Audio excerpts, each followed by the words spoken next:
And then all the people from the meeting.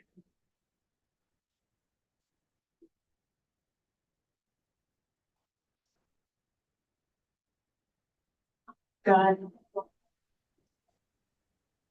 Are we on? you're live. Sorry. We're live again, and this is the Senate Transportation Committee, and it is, we're Thursday, the 23rd of January, and we are talking about really the replacement routes for what Green Mountain Power in the study that has been out there. And Caleb's in the chair, and I'm not sure which one of the organizations wants to go first. I leave it to you guys to figure out. We have Cider here, and we have Tri-Valley Transit, and then RCT. So Caleb, you're in the chair. Maybe you should lead off, and we'll go from there. Yeah, happy to do that. So for those of you who don't know me, my name is Caleb Grant. I'm the Executive Director of Rural Community Transportation, regional transportation provider for Essex, Caledonia, Orleans, and Lamoille County. So proud transportation provider for two of the five of you, and happy to be here, and certainly willing to discuss more in depth RCT's operations. We do operate fixed route, commuter, shopper, microtransit, transportation, O&D, or older adults and persons with disabilities, Medicaid. We're part of the VPTA Medicaid contract, as well as a COD program. So community organizations, departments, and schools. So we contract with nonprofits to be their transportation provider when it doesn't make sense for them to do it themselves, or they're just looking for solutions. So I've been with the organization for about 2.5 years. And in that time period, we've gone through a strategic planning process,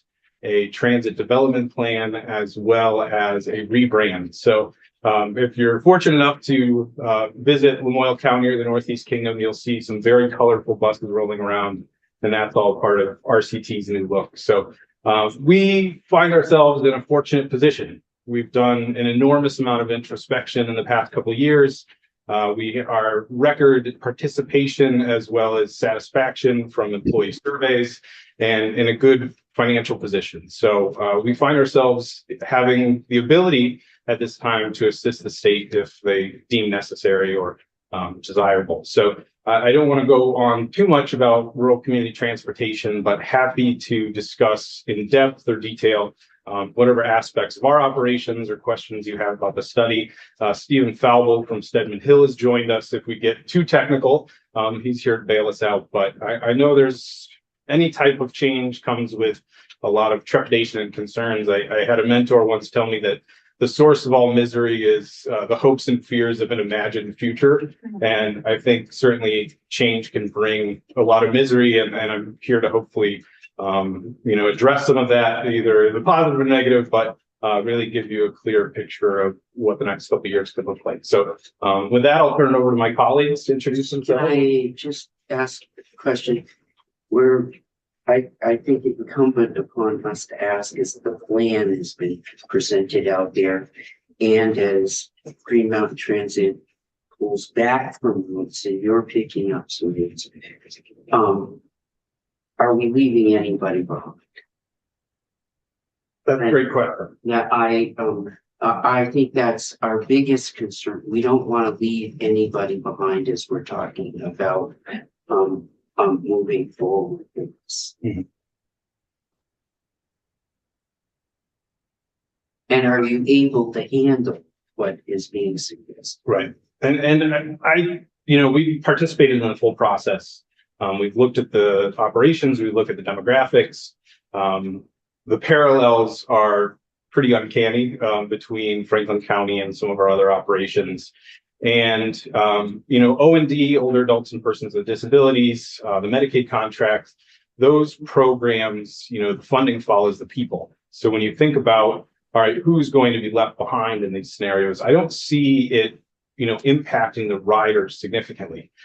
We've experienced 20% increases in rides for the past 2 years at Rural Community Transportation, through some efficiency initiatives, through right sizing our fleet, different practices. So if anything, I think there is opportunities to really expand the individuals we serve.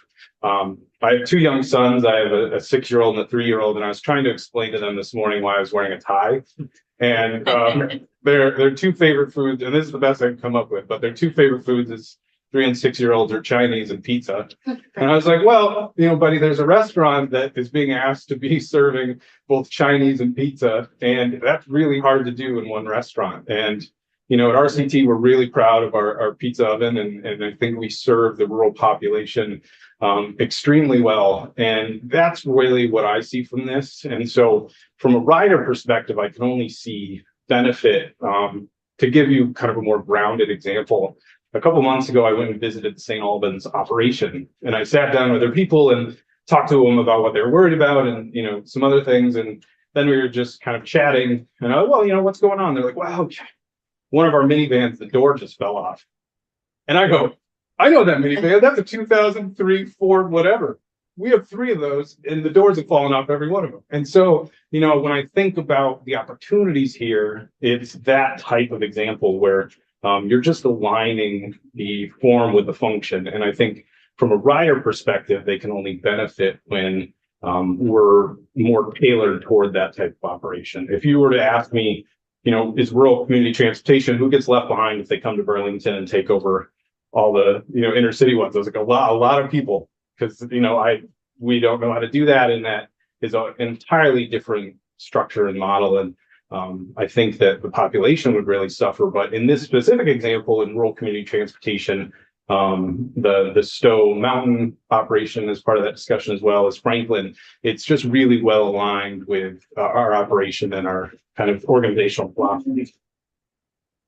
And one difficult question that is suggested to us in testimony, particularly your Franklin County lines in your operation are not unionized, and the transport now is being done with union, and it was suggested that might be an issue. Yeah, and so a little bit of background. I have both been a union member as well as supervised and managed union relations. My position prior to this, I oversaw 250 employees. 240 of those were union employees. So, from a personal perspective, I only have admiration for unions. When you look at the Franklin operation, it's really 6 drivers out of the full operation that are unionized. I don't know the exact numbers in Franklin, but when you think about kind of the full operation in the union structures, the intent of this is to not replicate the GMT model as it carries over to other ones. So I can't blanketly commit to a contract, but I can say that wage, quality of working conditions, all those things are extremely close. I think where you gain those efficiencies is in the model and the structure and operational gains. So I think, RCT has always been open to their drivers unionizing.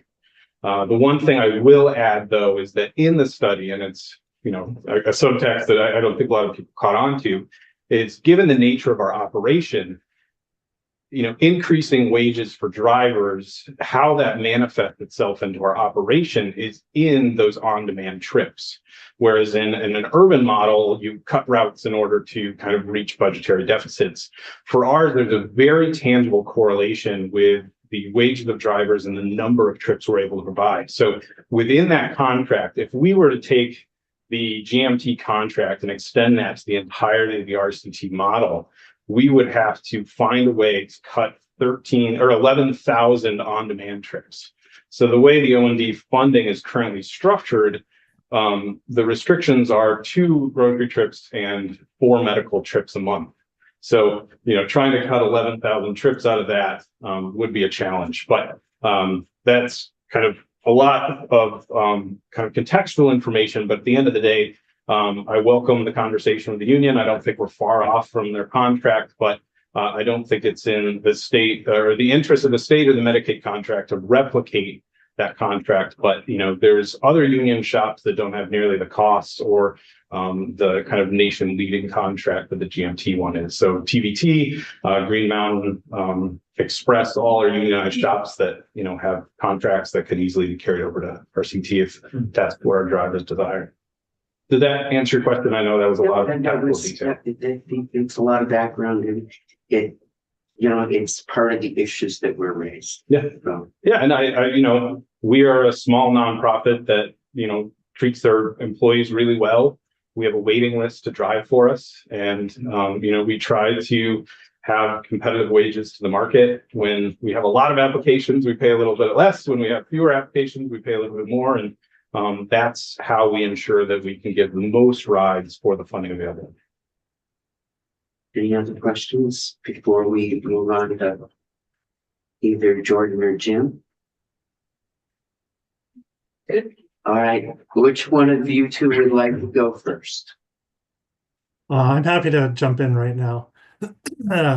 Thank you, Chair Westman. It's nice to see you again and everybody else on the committee. I apologize that I'm not there in person. As I shared with Cale this morning, I have a family full of pneumonia infections which are going around, and it's not a moment for me to be traveling or sharing potentially my own germs. That being said, I am the executive director of Tri-Valley Transit. I've been in this role for 24 years. Originally started as just Addison County Transit. And then roughly 10 years ago, we were asked to consider taking on management of what was then Stagecoach Transportation in the Orange County, Northern Windsor County region, which we did, and we ultimately merged and rebranded as Tri-Valley Transit. That experience, I think, is relevant to this one in that we have agency and staff experience in taking on other services and another region. We also have a long-standing partnership with GMT. We used to have two shared services with GMT, one along the Route 7 corridor and one along the Route 116 corridor. Over the past few years, GMT has transitioned both of those services from being a shared service to Tri-Valley Transit to be the sole operator of those services. So I see those as relevant to this conversation in that we have a close relationship with GMT and have worked well with them both as partners and in transitions. I would anticipate that would remain the same if we were ultimately to take on services in Washington County. Second of all, having done the taking on responsibility for an entire another region, we have experience of that with this Stagecoach for Washington and Orange and Northern Windsor counties. Chair Westman, I think as I interpret your question, your primary concern, or the committee's primary concern, is about, will anyone be left behind? Will riders be left behind? Will staff be left behind? Will union members be left behind? I think for Tri-Valley Transit, it's relatively easy for me to say no. We ensured that we did not leave anybody behind when we transitioned the Route 7 or 116 services. We did not leave any riders behind when we transitioned to take on Orange and Northern Windsor counties. Same with staff. We have transitioned the entire, what the team at Stagecoach at that time, we brought everybody in, transitioned them. We worked over time to integrate them into the structure and culture of Tri-Valley Transit together. And between both organizations, originally a standalone and as a merged organization, I've had the experience of negotiating 10 contracts with the union. Originally, Stagecoach and Actor had separate driver unions, so there was multiple negotiations going on there and then bringing them together. We have succeeded in coming together with contract agreements every time. We've never felt at risk for, a work stoppage of any kind. And, I do feel that we have a good, strong working relationship with the union. It's not a relationship that flows just through me. It flows through my regional directors and my operations directors and my human resources department. We all have relationships with the business agent. And, with any employees, there are always going to be bumps along the road. But we've always successfully worked with the union to come to agreements. I am aware and want to, make the committee aware that there are some differences between the contract that the union members in Washington County have and what the members for Tri-Valley Transit have. I've had an initial conversation with the union business agent. We have both recognized that there are differences that would likely need to be worked out. But I think we both feel that the experience we've had in negotiations would allow us to come to some agreement as to what that would be. So from our perspective, we feel that we certainly will not leave any staff members behind. We will certainly not leave union members behind. And we have a strong tradition of not leaving the riders behind. All of that being said, I think it's really important for this committee and everybody else to understand that taking on another service area is a very major effort. It takes a lot of work and it takes a lot of resources. We do have the experience doing it, but and conceptually, it always sounds and feels like, oh, that makes sense. It's logical, and let's move forward. It is a lot of work, and I do just really want to make clear to this committee and to anyone else that, I think we are relatively well perceived in our communities and around the state as a quality service provider. And we do not want to jeopardize the quality of service that we provide. And we would want to make sure that again, the transition resources and the transition process are done at a pace and with the support necessary in order to ensure that the quality that our regions are used to receiving is not only maintained, but then can be also integrated with Washington County. And I'm happy to field any other specific questions. Actually, for me, it's really good. What you had to say is really good and gives me a lot more comfort. Other questions? Jordan? Oh, wonderful. Thank you to the committee. Jordan Posner, Executive Director at Champlain Islanders Developing Essential Resources, or CIDER. We are Grand Isle County's public transit provider. We've been recipients of those funds through Green Mountain Transit since they took over the Franklin Grand Isle region. I have been at CIDER 3 years in May, and prior to that, spent nearly a decade at GMT managing their rural demand response services. So highly versed on the type of programs that GMT offers. CIDER is its only demand response service. We do O&D and Medicaid services and have done so since GMT took over the Franklin Grand Isle region. I'm happy to answer any questions, but we're the smaller entity in the room.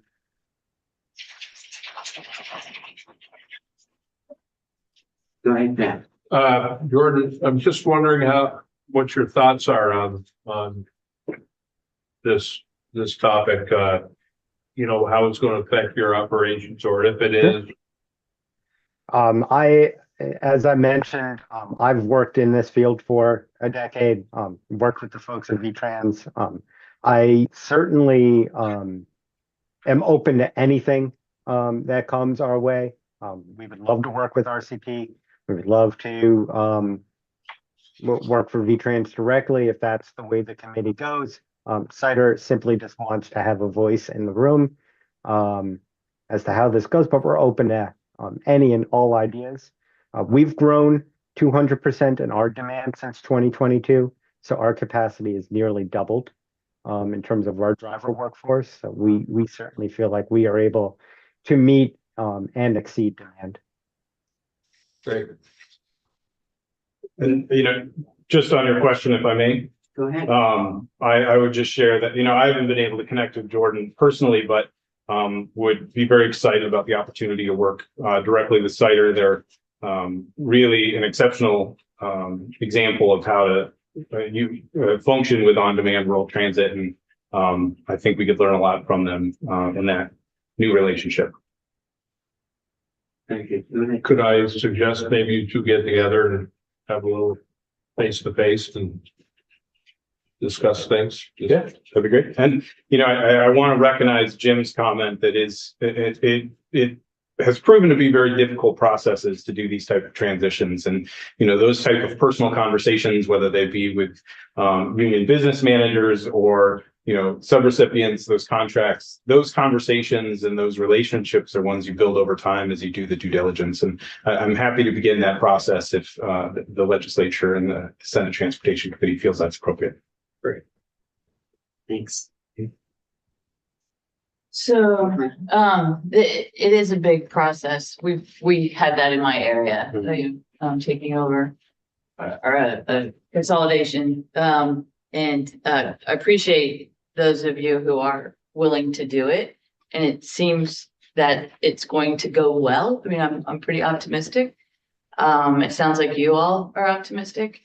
I would, if you haven't spoken with the municipalities, you might want to, just to get an idea of what their priorities are and the places that where your service will be expanding. But especially separating the metro with the rural service, that's huge. And I think just for the state, that's going to make a big difference. So it is a good way to go. What is there a trigger for when this is going to for sure happen? Because I thought it was happening, but the way that we're speaking about it now, it seems to be of potential. I mean, I'm not the content. Decision been made? So not to be the content, I'm not the content expert on this, but there's actually legislative language that determines that Green Mountain Transit is the provider for Franklin and Washington counties. So will. Yeah, and that will all show up as we talk about the budget for. In the TPO. Okay. So when would this go into effect? Next year? July 1st. I think that will be laid out as we do the TPO. Okay. And we're doing all Okay, of this. thank you. I thought we were. Because this is farther a along big with it. change and we're It is. doing all this ahead of time to make sure that when the T-bill and we talk about the budget, that it all, we know what we're talking about when we get there. Terrific. From Caleb or others' point of view, how long would the transition take? Even if we like said it effective July 1st, you might need more time to actually make changes, but do you have a timeline in your minds? So I'll defer to Jim as one who's gone through it. Yeah, Jim's got his hand up, but go ahead, Jim.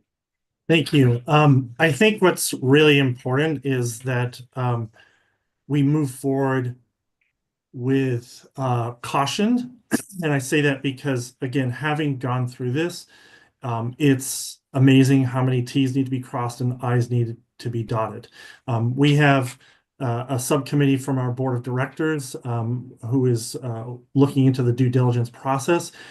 We are, wanting to make sure that we have as much information as possible so that when we do, under the assumption that it all moves forward, and there are, several things that are out of our control under that, that we know what we're getting into. We know what the plans of action are. We know what the resources needed to make things happen are, and that we continue to keep everybody informed, whether it's this committee, the House committee, other legislators. The communications portions are critical. I think there are many reasons to want to move forward quickly, but it has to be done with prudence, and it has to be done methodically and logically. If we try to rush it, I will say that by far my biggest concern, biggest two concerns, let's say, number one is that we move so quickly that the reaction or the result is that we start to degrade what Tri-Valley Transit is doing already, that our current constituents, their services, the quality of rides that they're getting, the volume of rides that they're getting will degrade because our attention will be pulled so far away from current services that to integrate Washington County, which I think is a real worry for me, and I want to make sure that we're doing it methodically. And the second is that in conjunction with that, the current staff will also be overwhelmed with the transition process. Referencing back to the original question about not leaving anybody behind, my comments earlier were about Washington County specifically, and I'm expanding that now to we need to make sure that TVT's current employees and current riders are also not left behind through the transition. So, your question, Senator Harrison, about timing is really relevant and really important, and we want to be communicating accurate information going forward for every constituent, whether it's the municipalities that you've named, whether it's the current riders, whether it's the employees and union. The communication remains a critical element, but we want to do that accurately. And as a sidebar, I will reference that TVT happens to be the lead agency in overseeing a transition to a new dispatching software for the whole state. And we have received many promises along the way in terms of speed and timing of which that process could be implemented. It was originally planned for a 1-year transition. We're now on year 2. And so I know the impacts of what it feels like when we've been overpromised and underdelivered. And I don't want that for any of the players that we've named, whether it's the Washington County players or the Tri-Valley Transit players. I think it's critical that we're methodical and thoughtful and engaged. And I think that creates the greatest level of success, not only for all the Tri-Valley Transit people and all the Washington County people, but also the entire state. You and all the other taxpayers need to have confidence that the change is going to result in a better situation for the community members. Thank you. Thank you. Any more questions? Comments? Oh. Clayton, sorry. Hi, everybody. Minute. Sorry to interject. Clayton Clark, General Manager for Green Mountain Transit. I did want to let the committee know that the Stedman Hill report did include a timeline, and this is just a timeline for when things could happen. Certainly not set in stone. That timeline would have the first moves happen with the Stowe seasonal service moving to RCT in the 2025-2026 season, with the bulk of the remainder of the changes happening on July 1st of 2026. And so that was what the recommendation from Stedman Hill was, but of course the timing can be flexible, but I just wanted to let the committee know what was contemplated there. Thank you, Clayton. Go ahead. Clayton or any of us, is there a reason why it couldn't happen quicker? I mean, or at least we would make the change maybe this year, but then the actual change, you have a year to plan, basically. Do you feel like you agree with the report, I guess is my question.